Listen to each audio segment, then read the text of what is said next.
교재 15페이지를 제가 읽겠습니다.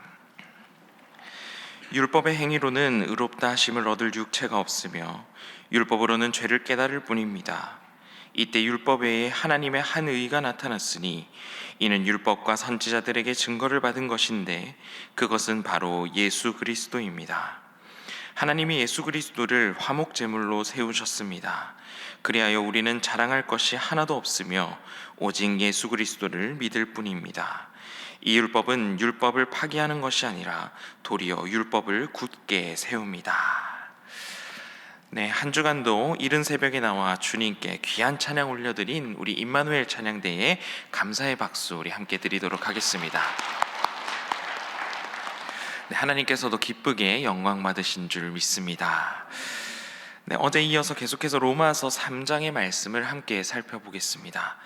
먼저 로마서 3장 23절의 말씀을 우리 같이 한 목소리로 읽어보도록 하겠습니다. 23절입니다. 다 같이 시작. 모든 사람이 죄를 범하였음에 하나님의 영광에 이르지 못하더니. 네, 짧은 구절이지만 아주 중요한 구절입니다. 모든 사람은 죄인이다. 모든 사람은 죄인이기 때문에 하나님의 영광에 이르지 못한다. 아주 중요한 이야기입니다. 로마서는 복음에 대한 이야기, 구원에 대한 이야기를 담고 있습니다. 그리고 우리에게 가르쳐 주고 있습니다. 그런데 구원을 이야기하면서, 구원에 대해서 가르쳐 주면서 모든 사람은 죄인이다, 그래서 하나님의 영광에 이르지 못한다라는 사실을 우리에게 또한 가르쳐 주고 있는 것입니다.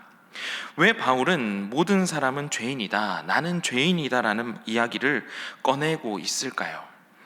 왜냐하면 모든 사람이 죄인이라는 사실, 여기서부터 구원의 이야기가 시작되기 때문입니다. 구원의 이야기가 시작되는 그 시작점에는 모든 사람은 죄인이기 때문에 내 힘으로는, 내 능력으로는 하나님의 영광에 이르지 못한다라는 이야기가 시작된다는 사실입니다. 구원의 시작은 나는 죄인입니다, 나는 죄인입니다라는 것을 깨닫는 것으로부터 시작됩니다. 당시 유대인들은 하나님의 율법을 믿었습니다. 그런데 그들은 그 율법으로 나 자신을 드러내고 자랑하는 일에 사용했습니다. 자신의 의로움을 드러내는 일에 사용했고 그 율법으로 남을 판단하는 일에 사용했습니다. 율법으로 내가 죄인이라는 사실을 깨달아야 되는데, 나는 연약하고 나는 할 수 없음을 깨달아야 되는데, 유대인들은 나 자신이 죄인이라는 사실을 깨닫지 못했던 것입니다. 내가 죄인이라는 사실을 깨닫지 못하니, 내가 죄인이라는 사실을 알지 못하니 그들의 신앙에는 회개함이 없었습니다. 그들의 신앙에는 회개함이 없었으며 오히려 교만해졌고 스스로 의롭다 여기면서 예수 그리스도를 배척했던 것입니다. 마가복음 2장 17절에 예수님께서는 이렇게 말씀하셨습니다. 예수께서 들으시고 그들에게 이르시되 건강한 자에게는 의사가 쓸데없고 병든 자에게라야 쓸데있느니라. 나는 의인을 부르러 온 것이 아니요 죄인을 부르러 왔노라 하시더라. 아멘. 예수님께서는 죄인을 부르러 오셨습니다. 예수님께서 이 땅에 오신 이유, 이 땅에 오신 목적은 죄인을 위해서, 죄인을 구원하시기 위해서 예수님께서는 이 땅에 오신 것입니다. 내가 죄인이 아니라고 인정해버리는 순간 우리는 예수님이 필요 없음을 인정해버리는 것과 같은 것입니다. 누가복음 18장 말씀에서도 보면 두 사람이 성전에 올라가서 기도하는 모습을 우리에게 비교하며 알려주고 있습니다. 바리새인들은 기도할 때 나 자신의 의로움을 드러내고 자랑하면서 하나님 앞에 기도합니다. 하지만 반대로 세리는 감히 하늘을 쳐다보지 못하고 가슴을 치면서 나는 죄인이로소이다, 나는 죄인이로소이다, 자신의 죄인임을 고백하며 하나님 앞에 기도했다라고 기록하고 있습니다. 하나님께서는 어떤 기도를 기쁘게 받으셨을까요? 성경에 보면 예수님께서는 나 자신을 죄인이라고 고백하면서 주님의 도우심을 구한 세리를 의롭다라고 말씀하고 있습니다. 여러분 반드시 기억하시기 바랍니다. 나는 죄인이다라는 고백 없이 우리는 절대로 신앙의 다음 단계로 넘어갈 수가 없습니다. 우리는 나는 죄인이다라는 고백 없이 절대로 우리는 건강한 그리스도인, 건강한 신앙인이 될 수가 없습니다. 왜냐하면 예수님께서는 죄인을 위하여, 죄인을 구원하시기 위하여 이 땅에 오셨기 때문입니다. 나는 죄인이기 때문에 내 힘으로는, 내 의로는 절대 구원을 받을 수 없고 하나님의 영광에 이를 수 없다는 사실을 우리는 인정해야 됩니다. 그리고 이 사실을 인정할 때 우리는 예수 그리스도를 찾고 구하게 될 수 있습니다. 하나님, 나는 죄인입니다. 하나님, 내 힘으로는 아무것도 할 수가 없습니다. 하나님, 나는 너무나 연약합니다. 그래서 하나님의 도우심 없이는 살아갈 수가 없습니다. 이러한 고백으로 우리는 하나님 앞에 나아가며 기도할 수 있어야 한다는 사실입니다. 그래서 첫 번째 기도 제목은 겸손하게 주님 앞에 엎드리고 회개하게 하소서입니다. 첫 번째 기도 제목은 겸손하게 주님 앞에 엎드리고 회개하게 하소서.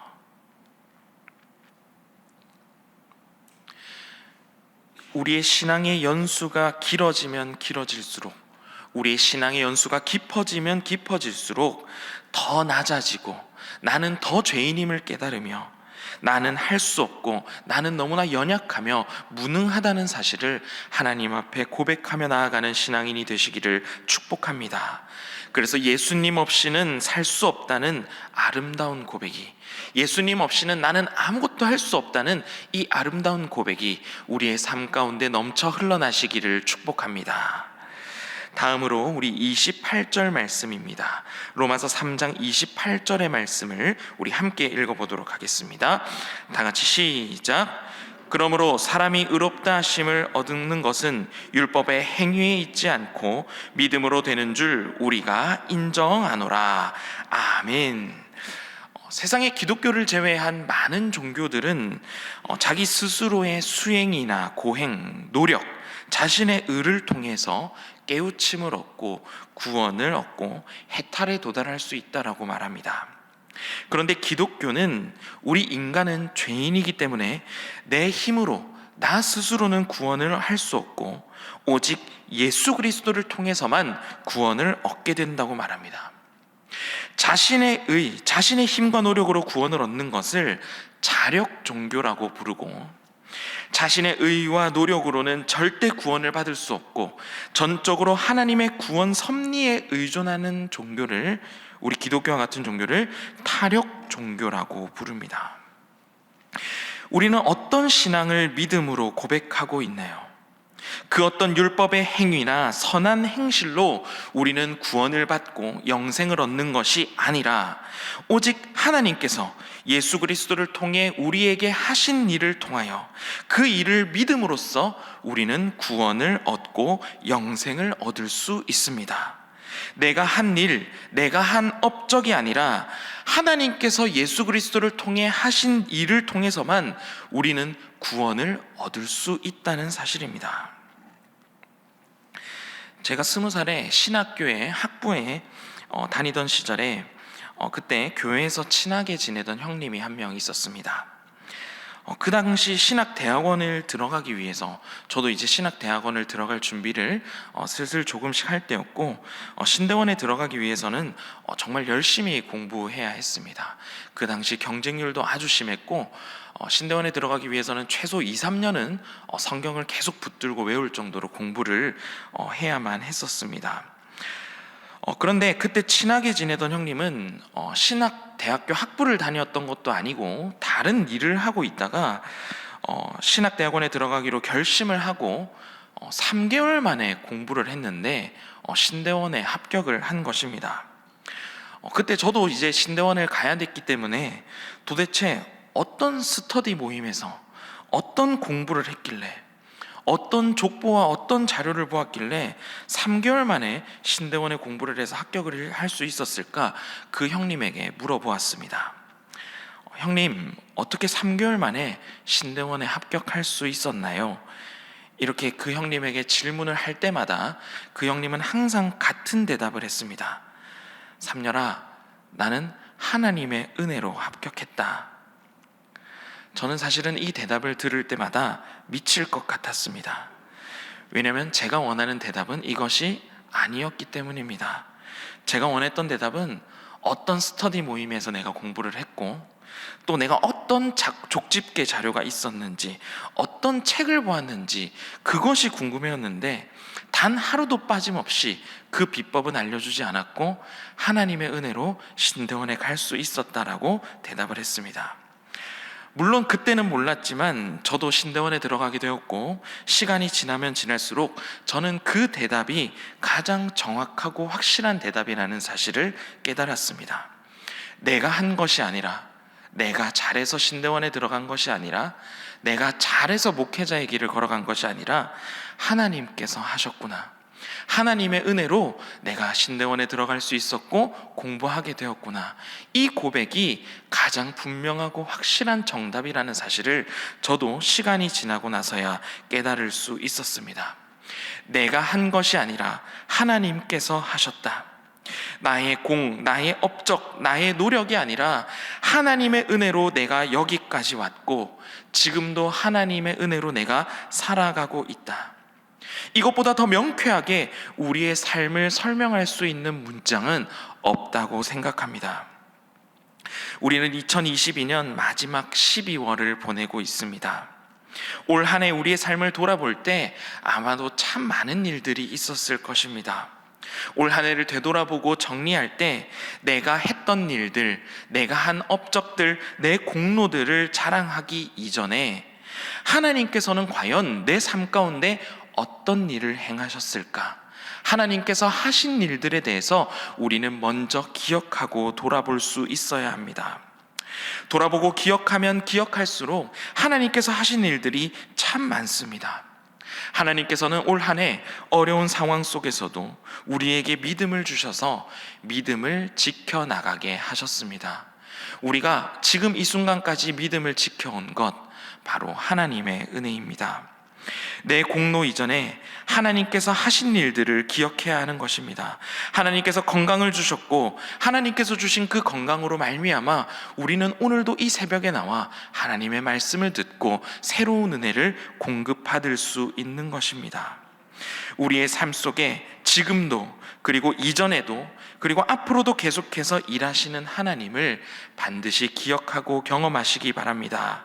그리고 앞으로 내 삶을 인도하실 하나님을 만나고 소망을 가지며 내년에도 하나님의 은혜로 동행하는 우리 모든 성도가 되시기를 축복합니다. 그래서 두 번째 기도 제목은 내 업적과 공로보다 하나님께서 하신 일을 기억하게 하소서입니다.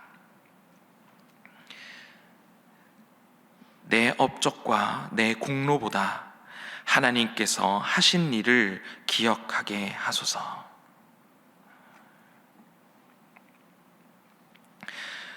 여러분 기억하시기 바랍니다. 우리는 죄인입니다. 저와 여러분은 죄로 인해서 죽을 수밖에 없습니다. 너무나 연약해서 매번 실수하고 넘어지고, 그리고 때론 어찌할 바를 몰라 방황할 때도 많이 있습니다. 하지만 그런 우리를 위해서 하나님께서는 자신의 가장 사랑하는 아들인 예수님을 이 땅에 보내주셨습니다.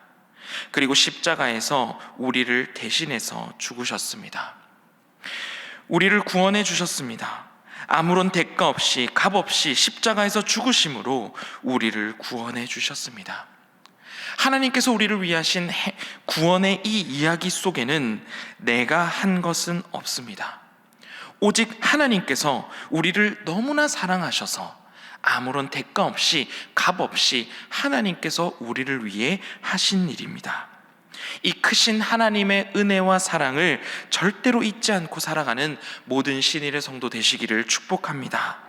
그래서 나를 자랑하고 나를 드러내는 것이 아니라 누군가 내 삶에 대해 물어볼 때, 누군가 내 삶이 어떤 힘과 능력으로 이렇게 살아갈 수 있냐라고 물어볼 때 하나님의 은혜와 사랑으로 내가 지금까지 살아왔고 나는 앞으로도 하나님께서 주시는 힘과 능력과 사랑으로 살아간다라고 고백하는 이 아름다운 고백이 우리 모든 성도의 고백이 되시기를 축복합니다. 이제 함께 기도하겠습니다. 우리 함께 기도할 때 오늘 말씀을 기억하면서 먼저 함께 기도하기 원합니다. 첫 번째 기도 제목은 겸손하게 주님 앞에 엎드리고 회개하게 하소서. 두 번째 기도 제목은 내 업적과 공로보다 하나님께서 행하신 일들을 기억하게 하소서입니다. 그리고 내일 주일 예배를 위해서 기도해 주시기 바랍니다. 특별히 말씀 준비하시는 위임 목사님 가운데 하나님 믿음과 지혜와 건강을 허락하여 주시옵소서. 우리 이 기도 제목을 놓고 다 함께 기도하도록 하겠습니다. 주여 믿습니다. 주여 믿습니다. 주여 믿습니다.